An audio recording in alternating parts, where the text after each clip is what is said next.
USB connector connected disconnected problem. Hey everyone, welcome back to our channel. In this video we're going to learn how we can solve the USB connector connected disconnected problem, so make sure to watch the video till the end. So when you plug in a USB cable maybe to a charging dock or maybe to a computer, it simply gives you connected disconnected pop-up at the very top, and then you would like to remove that. Well, the way you can do it is right inside of your settings. Open up settings. Depending upon the phone you're using, simply go to software information. On my Samsung device it is under about phone and under software information. Now from here what you have to do is to simply go ahead and then multiple tap the build number to enable developer options, right? I'm sure you know how to do it.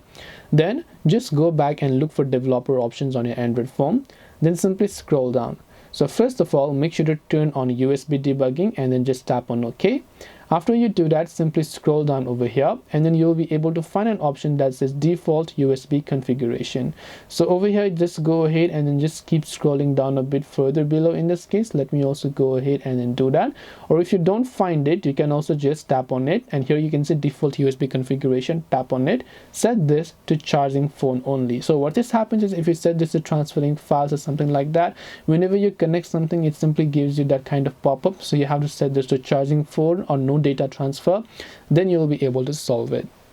So this way you should be able to go ahead and then solve USB connected disconnected problem. Hope this video was very helpful. If you have got any more questions, feel free to also leave them down below. Thank you for watching till the very end, and see you soon in the next video.